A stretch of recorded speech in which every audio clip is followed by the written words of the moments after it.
साथियों, एक बार पुनः आपका चैनल पर स्वागत, अभिनंदन। हम हेराडोमर मॉडल पर चर्चा कर रहे थे। उससे संबंधित हमने सबसे पहले हेराडोमर मॉडल की जो अजम्पशन है, मान्यताएं हैं, उन पर चर्चा की। उसके बाद हमने सेकंड और थर्ड वीडियो में हेरड की जो ग्रोथ रेट है तो 3 प्रकार की है, जिनकी हमने विस्तृत रूप से चर्चा की है। जिन साथियों ने वो वीडियो नहीं देखा वो आवश्यक रूप से देखिएगा। अब हम डोमर मॉडल पर बात करेंगे। बेसिकली हम जानते हैं कि हेराडोमर मॉडल है जो कुछ महत्वपूर्ण अजम्पशन को लेकर एक साथ बात करता है, लेकिन थोड़ा बहुत इनमें जो अंतर है उनको हम एक एक करके बात करेंगे। आज के इस वीडियो में हम डोमर मॉडल पर बात करने जा रहे हैं। सबसे पहले हम यहाँ देखें, डोमर मॉडल की बात करें तो ये जो सबसे पहली बात है कि मूल प्रश्न हम देखें कि फुल एम्प्लॉयमेंट बनाए रखने के लिए इनकम किस दर से बढ़नी चाहिए, क्या रेशो होना चाहिए इनकम का, जिससे हम फुल एम्प्लॉयमेंट पर बात कर सकें। साथियों, यहाँ हम इस बात को देखेंगे कि इन्वेस्टमेंट की, जैसे आरंभ में हमने जब अजम्पशन की बात की थी तो हमने देखा कि इन्वेस्टमेंट है उसकी ड्यूल जो द्वैत प्रकृति है। यहाँ हम देखें कि निवेश तो बढ़ना ही चाहिए, लेकिन उसके साथ साथ आप देखो कि इन्वेस्टमेंट का 2 प्रकार के इफ़ेक्ट पड़ते हैं। यानी ये ड्यूल नेचर को लेकर बात कर रहा है, दोहरी प्रकृति को लेकर चल रहा है। तो यहाँ जो उत्पादन की जो कैपेसिटी है और जो डिमांड है वो भी संतुलित होनी चाहिए। यहाँ हम देखें कि निवेश की दोहरी प्रकृति क्या है। कहने का तात्पर्य डोमर महोदय के अनुसार इन्वेस्टमेंट होना चाहिए। केवल इन्वेस्टमेंट होने से ही पर्याप्त नहीं है, सफिशिएंट नहीं है। उसके साथ साथ डिमांड और जो आपकी पूर्ति है, जिसको कैपेसिटी, उत्पादन की कैपेसिटी के रूप में देखा है। 2 प्रकार के प्रभाव की हमने बात की है। सबसे पहले हम देखें क्या है मांग प्रभाव, डिमांड इफेक्ट। आप देखो कि इन्वेस्टमेंट करते हैं तो इन्वेस्टमेंट का इकोनॉमी पर पहला प्रभाव डिमांड के रूप में पड़ता है, दूसरा प्रभाव आप देखोगे वो पूर्ति के रूप में पड़ता है। अब मांग के रूप में जैसे इन्वेस्टमेंट किया, नया कारखाना स्थापित होगा, लोगों को रोजगार अधिक मिलेगा, आय में वृद्धि होगी, इससे लोगों की जो परचेजिंग पावर है वो बढ़ेगी और कुल जब लोगों की क्रय शक्ति बढ़ती है, ऐसी स्थिति में आप देखोगे कि एग्रीगेट डिमांड है वो बढ़ेगा। यहाँ सबसे महत्वपूर्ण बात इस बात को समझिएगा कि जो डोमर महोदय है उसने गुणक प्रभाव, मल्टीप्लायर इफेक्ट है, उसके माध्यम से इसको समझाने का प्रयास किया है।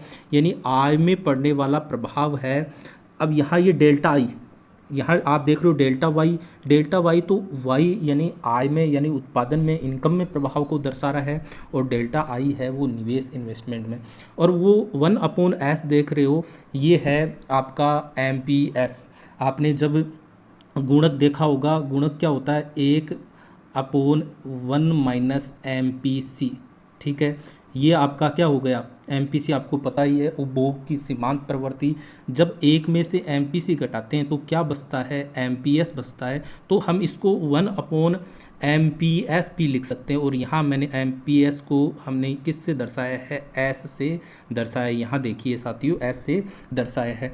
इसका मतलब आय पर कितना प्रभाव पड़ेगा, वो क्या होगा, जो 1/S इस पर निर्भर करता है। क्या MPS होगी, बचत की सीमांत प्रवृत्ति कितनी होगी, उस पर ये बात निर्भर करती है। तो ये है इसका मांग प्रभाव। अब हम इसके पूर्ति प्रभाव के बारे में बात करें तो पूर्ति प्रभाव में आप देखोगे कि नई मशीन और कारखाने बनेंगे।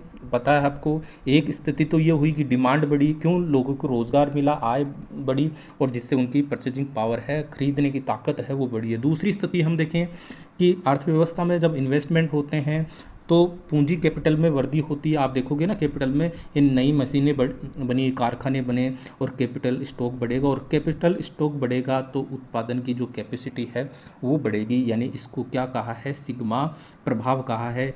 ठीक है, इसको सिग्मा प्रभाव कहा है। और सिग्मा प्रभाव क्या होगा, यहाँ देखिएगा, डेल्टा Y/I, ये है पूंजी की उत्पादकता। यहाँ सिग्मा जो निशान दिखाई दे रहा है ये कहलाता है पूंजी की उत्पादकता, है ना। क्या होती है पूंजी की उत्पादकता, ये दर्शा रही है कि प्रति इकाई पूंजी के द्वारा कितनी इकाई और उत्पादित की जा रही है। अगर हम यहाँ देखें कि 4/1 है, तो 1 इकाई पूंजी के द्वारा कितनी इकाई उत्पादित हो रही है? उत्पादन की 4 इकाई है। अगर ये 3/1 की स्थिति में हो तब आप देखोगे यहाँ पूंजी की उत्पादकता घट गई, यानी 1 इकाई पूंजी के द्वारा कितनी इकाई? 3 इकाई उत्पादित की जा रही है। तो इस प्रकार यहाँ आप देखोगे कि जो पूर्ति प्रभाव है इस प्रकार होगा। इसको हम इस प्रकार से लिखें, यहाँ sigma delta Y upon I है। अब इस आई को इधर ले आएंगे तो क्या होगा? यानी sigma I equals to delta Y, ठीक है ना। यानी यहाँ आई में जो पूर्ति में जो परिवर्तन हो रहा है वो क्या है? सिग्मा इंटू आई। और सिग्मा क्या है? सिग्मा को हमने देखा ना, पूंजी की उत्पादकता है, ठीक है। और आई क्या है? इन्वेस्टमेंट है। तो इस प्रकार ये वाला भाग, यानी ये वाला भाग तो दर्शा रहा है पूर्ति प्रभाव को, और इधर वाला भाग दिखाई दे रहा है वो मांग प्रभाव को। और इसके माध्यम से हम ये देखते हैं, ये ही जो है डोमर के अनुसार जो ड्यूअल, जो दोहरी प्रकृति है उसको दर्शा रहा है। इस तरफ हम देखें इसको कि यहाँ संतुलन की स्थिति में देखें कि मांग प्रभाव और आपकी उत्पादन क्षमता में वृद्धि, कैपेबिलिटी इफेक्ट है जो प्रोडक्शन का। जो मांग में वृद्धि तो कितनी होगी? यहाँ हमने देखा ना, यहाँ क्या स्थिति ये वाली, तो यहाँ हमने देखा आई 1/s इंटू डेल्टा आई, ठीक है। तो इसको भाई 1 से डेल्टा आई को गुणा किया तो ये कितना है? डेल्टा आई अपॉन एस, ठीक है। ये वाला भाग हो गया। और आपका ये इधर वाला पूर्ति प्रभाव हो गया डेल्टा, है ना। तो अब यहाँ इन दोनों को ये इक्विलिब्रियम की स्थिति में होंगे, ये बराबर की स्थिति में होंगे। तब आप यहाँ देखोगे, इसको हम इस प्रकार से भी लिख सकते हैं। इधर देखें तो डेल्टा, ये आई इधर ले आऊँ तो ये हो जाएगा डेल्टा आई अपॉन आई। समझ गए बात? ये आई इधर ले आए। और दूसरी स्थिति देखें हम, सिग्मा एस, इस एस को इधर ले आए तो ये सिग्मा इंटू एस। तो यहाँ ये बात दर्शा रहा है, ये delta I upon I, delta I upon I ये दर्शा रहा है। चूंकि हमने प्रारंभ में देखा इन्वेस्टमेंट, किस प्रकार के इन्वेस्टमेंट की बात कर रहे हैं? नेट इन्वेस्टमेंट की बात कर रहे हैं, शुद्ध निवेश की बात की जा रही है। और शुद्ध निवेश यहाँ आप देखोगे कि जो भी डेप्रिसिएशन है, मूल्यह्रास है, वो घटाने के बाद जो निवेश होता है उसकी बात कर रहे हैं, यानी किसी प्रकार की घिसावट या टूट। तो यहाँ ये डेल्टा आई अपॉन आई क्या है? ये दर्शा रहा है कि शुद्ध निवेश में वृद्धि दर कितनी है, ठीक है ना। वृद्धि दर कितनी है, यानी आई पहले 100 था और आई बढ़कर कितना हो गया? 150 हो गया। तो यहाँ निवेश में कितना परिवर्तन हुआ है? परिवर्तन हुआ ना 50 का, और प्रारंभिक निवेश कितना है? 100। तो ये तो इस प्रकार तो हम वृद्धि दर निकालते हैं। तो ये कहना चाह रहा है कि अर्थव्यवस्था में जो निवेश है, शुद्ध निवेश है, उसकी जो वृद्धि दर है वो किसके बराबर होनी चाहिए? इसके बराबर होनी चाहिए, सिग्मा एस के। और सिग्मा एस जिसको हमने पूर्ति प्रभाव के रूप में देखा है, तभी अर्थव्यवस्था में क्या होगा? पूर्ण रोजगार की स्थापना होगी। तो ये यहाँ आप देख रहे हो ना, यही वाली तो बात यहाँ आप आ रही है, ठीक है। तो इसी को ही हम ग्रोथ रेट के हिसाब से देखेंगे। डोमर के ग्रोथ रेट के हिसाब से क्या होगा कि जब पूर्ण रोजगार की वृद्धि बनाए रखने के लिए क्या होगा? एस किसको दर्शा रहे हैं? एस आपको पता ही है, सेविंग रेशो को दर्शा रहे हैं। और सेविंग रेशो जैसे कि हमने अजम्पशन पे बात की थी कि एपीएस और एमपीएस दोनों बराबर रहती है और कांस्टेंट रहती है। और यहाँ सिग्मा क्या है? वो पूंजी की उत्पादकता है, प्रोडक्टिविटी है कैपिटल की, ठीक है। तो यहाँ इस पर ये निर्भर करेगा। इसको हम मैथमेटिकल रूप से हम यहाँ देखेंगे। तो यहाँ आप एक बात तो समझ गए होंगे, क्या मांग प्रभाव होता है, क्या पूर्ति प्रभाव होता है, क्योंकि दो प्रकार के प्रभाव पड़ते हैं। डिमांड भी बढ़ेगी और दूसरी अर्थव्यवस्था में जो प्रोडक्शन है उसकी कैपेसिटी में भी वृद्धि होगी। और जब ये दोनों स्थितियाँ बराबर होगी तब अर्थव्यवस्था में पूर्ण रोजगार की स्थिति बनी रहेगी। यहाँ तक कोई दिक्कत नहीं होनी चाहिए। इसे एक मैथमेटिकल एग्जाम्पल के माध्यम से हम समझने का प्रयास करते हैं। तो आप देखिएगा, अगर y यहाँ हम एक और मान लें, y है प्रारंभिक 150 है, ठीक है। और यहाँ अगर सेविंग रेशो की बात करें तो 12% है, ठीक है। ये तो प्रतिशत में है, अन्यथा ये पॉइंटों में लें तो 0.12 है। और यहाँ पूंजी की उत्पादकता कितनी है? 25% है। अगर प्रतिशत के रूप में ले लें तो ये हो गया 0.25 हो गया, ठीक है। अब यहाँ पहली स्थिति हम इस बात को समझें, ठीक है। पहली स्थिति ये समझें, अगर अर्थव्यवस्था में पूर्ण रोजगार बनाए रखना है, ठीक है, कितना निवेश प्रतिवर्ष होना चाहिए? यहाँ हम वाई कितना ले रहे हैं? वो आय का जो स्तर है वो कितना ले रहे हैं, 150 ले रहे हैं। तो ऐसी स्थिति में हमने ये देखा, जब मांग प्रभाव की बात की, y बराबर आप यहाँ देखोगे आई इंटू 1/s, ठीक है। और परिवर्तन के रूप में हमने इस प्रकार देखा था, डेल्टा आई इंटू 1/s, ये तो परिवर्तन के रूप में था, जो गुणक प्रभाव के द्वारा मांग इफेक्ट को देखा था हमने। अब यहाँ आप देखो कि y कितना दे रखा है, 150 दे रखा है। आई हमें पता लगाना है कितना टोटल इन्वेस्टमेंट की आवश्यकता है, और 1/s कितना है, ये देखिए 0.12, ठीक है।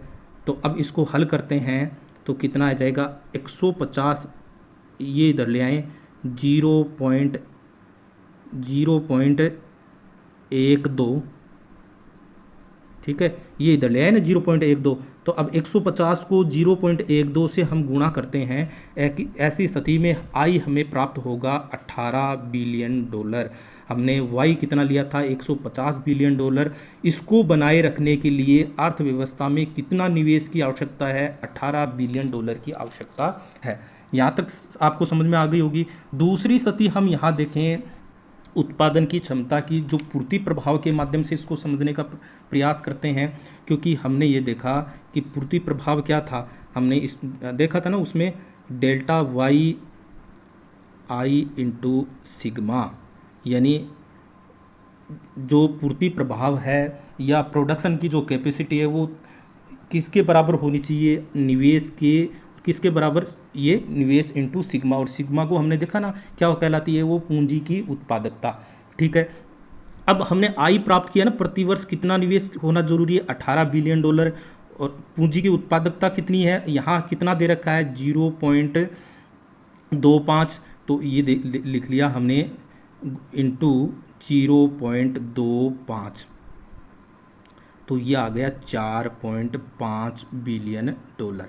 यानी पूर्ति प्रभाव कितना होना चाहिए, किसके बराबर, $4.5 बिलियन के बराबर उत्पादन क्षमता, प्रोडक्शन कैपेसिटी बढ़नी चाहिए। अब यहाँ हम ये देख रहे हैं कि कितना रोजगार की ग्रोथ रेट है वो कितनी होनी चाहिए। इस बात को हम दो तरीके से देख सकते हैं। पहली तो हम ये देखेंगे डेल्टा y/y, यानी इस हिसाब से, भाई इसके हिसाब से तो ग्रोथ रेट होनी चाहिए, यानी आय के परिवर्तन को इसी प्रकार से देखेंगे। ये तो प्रारंभिक आय और ये आय में कितना परिवर्तन हुआ। और दूसरी स्थिति हम ये देखें, जब हमने इक्विलिब्रियम प्राप्त किया था तब हमने देखा था जो ग्रोथ रेट है वो किसके बराबर, एस इंटू सिग्मा, ठीक है ना, एस इंटू सिग्मा। अब हमने डेल्टा वाई, आय में कितना परिवर्तन, उत्पादन क्षमता में परिवर्तन कितना देखा, अभी 4.5, अभी देखा था ना हमने 4.5। और आय कितनी दे रखी है, हमने देखा $150 बिलियन, ठीक है। उत्पादन क्षमता में, प्रोडक्शन कैपेसिटी में कितना सालाना वृद्धि होनी चाहिए, 4.5 की, और ये कितना है, 150 है। इसका मतलब जो ग्रोथ रेट है वो कितने परसेंट होगी, 3%। इसके हिसाब से देखिएगा सेविंग रेशो कितना है, आपने देखा कितना, 12%, यानी 0.12, है ना। और ये कितना है, 0.12, ये है 0.25। और जब इनको हम प्रतिशत के रूप में लेंगे तो यहाँ ये आ जाएगा, इसको प्रतिशत के रूप में जब इसको निकालेंगे तब ये भी हमारा कितना आ जाएगा, 3% आ जाएगा। प्रतिशत के रूप में इसको निकालेंगे तो हम कितने प्राप्त होगा, इसको 3% के रूप में प्राप्त होगा जब इसको 100 से और गुणा कर लेंगे, प्रतिशत के रूप में निकालेंगे ना तब। तो अब दोनों स्थितियों में आप देख लीजिएगा कि यहाँ भी देखेंगे अपन, इस स्थिति में भी इतना ही आ रहा है और इस स्थिति में भी 3% आ रहा है। जैसा कि हम यहाँ देख पा रहे हैं कितने परसेंट की होनी चाहिए, पूर्ण रोजगार बनाए रखने के लिए आय की 3% की दर के बराबर होनी चाहिए। तो दो स्थितियाँ हमने पढ़ी, पहले हमने देखा कि पूर्ण रोजगार के लिए कितना निवेश प्रतिवर्ष होना चाहिए, तब हमने आय निकाला और आय कह रहा है कि $18 बिलियन। फिर प्रोडक्शन कैपेसिटी में कितने की निकाली हमने, तो डेल्टा वाई आई इंटू सिग्मा के बराबर निकाला, $4.5 बिलियन के हिसाब से निकाला। और ये ग्रोथ रेट हमारी प्राप्त हो रही है, तभी पूर्ण रोजगार की स्थिति उत्पन्न होगी। अब अगर ऐसी स्थिति नहीं हो तो अर्थव्यवस्था में या तो तेजी की स्थिति होगी या मंदी की स्थिति होगी, उस बात को और समझें यहाँ। हमने यहाँ दो प्रकार से बात की थी। पहली बात की इन्वेस्टमेंट इसके माध्यम से निकाला था, कितना प्राप्त होना चाहिए था वो हमने निकाला $18 बिलियन। फिर हमने इसके माध्यम से हमने ये निकाला कि कितनी प्रोडक्शन कैपेसिटी बढ़नी चाहिए, जो $4.5 बिलियन, यानी उत्पादन कितनी दर से सालाना कितना $4.5 बिलियन बढ़ना चाहिए, $4.5 बिलियन। और टोटल आय हमने 150 निकाली, तो कितनी परसेंट की ग्रोथ रेट के हिसाब से बढ़नी चाहिए आय पूर्ण रोजगार के लिए 3%, ठीक है ना। यानी इसको इसके माध्यम से भी निकाल सकते हैं। और दूसरा हमने देखा था डेल्टा Y/Y, यहाँ हमने $4.5 बिलियन निकाला था और y कितनी है 150 निकाला था। अब दो स्थितियाँ यहाँ उत्पन्न हो सकती है कि या तो तेज़ी की स्थिति हो सकती है या मंदी की। तेज़ी क्या क्या हाँ कि जो निवेश है, निवेश जो हम देख रहे हैं प्रतिवर्ष जो निवेश जो किया जा रहा है, स्वायत्त निवेश की जो वृद्धि दर है वो उत्पादन क्षमता है, प्रोडक्शन कैपेसिटी है, उससे अधिक है। जब निवेश इन्वेस्टमेंट ज़्यादा हो रहा है और जो उत्पादन की जो कैपेसिटी है वो कम रहेगी, ऐसी स्थिति में क्या होगा, मांग क्षमता से क्या हो गई, अधिक होगी, डिमांड अधिक हो जाएगी और सप्लाई क्या रह जाएगी, कम रह जाएगी। इसका मतलब वस्तुओं की क्या रह जाएगी, शॉर्टेज रह जाएगी। और जब वस्तुओं की शॉर्टेज रह जाएगी तो कीमतें बढ़ेगी, है ना, और कीमतें बढ़ेगी, इन्वेस्टमेंट बढ़ेगा और अर्थव्यवस्था में कैसी स्थिति हो जाएगी, बूम की स्थिति आ जाएगी। और मंदी की ठीक इसका उल्टा, डेल्टा I/I, कहना तो क्या इक्विलिब्रियम तो कहाँ प्राप्त होगा, जहाँ हमने ये देखा ना, ये निकाला था यहाँ आप देखिएगा। लेकिन ऐसी स्थिति नहीं है, दूसरी स्थिति ये वाली हो गई, है ना। तो ऐसी स्थिति में प्रोडक्शन कैपेसिटी अधिक है, डेल्टा I/I जो है, जो स्वायत्त निवेश की जो वृद्धि दर है ना, वो कम रहेगी। ऐसी स्थिति में अर्थव्यवस्था मंदी की स्थिति की ओर जाएगी। तो ये दो प्रकार की स्थिति की हमने बात की। इस प्रकार हम यहाँ देखें कि डोमर है जो मल्टीप्लेयर गुणक पर अधिक जोर दे रहा है, इन्वेस्टमेंट की ड्यूल प्रकृति पर बात की, सिग्मा प्रभाव हमने देखा, सिग्मा इफेक्ट किसको कहते हैं, है ना, निवेश की दोहरी जो प्रकृति है, नेचर, उसमें डिमांड इफेक्ट हमने देखा, कैपेसिटी इफेक्ट हमने यहाँ देखा, और कहाँ इक्विलिब्रियम प्राप्त होता है उसको हमने प्राप्त किया। परंतु अगर ये स्थिति हो तो अर्थव्यवस्था में इन्फ्लेक्शन स्थिति होगी, और ये स्थिति हो तो अर्थव्यवस्था में मंदी की स्थिति होगी। इस प्रकार हमने डोमर मॉडल के बारे में पढ़ा। आपको वीडियो किस प्रकार से लगा है आप कमेंट आवश्यक रूप से कीजिएगा, और आपको अच्छा लगा है तो लाइक ज़रूर कीजिएगा, कमेंट आप आवश्यक रूप से दर्ज कीजिएगा। कौन सा टॉपिक आप पढ़ना चाहते हो वो भी आप कमेंट में दर्ज कर सकते हैं। आपके कमेंट का इंतज़ार रहता है, मुझे और मनोबल मिलता है और अधिक अच्छा वीडियो बनाने का मैं प्रयास करता हूँ। आज के लिए बस इतना ही, धन्यवाद।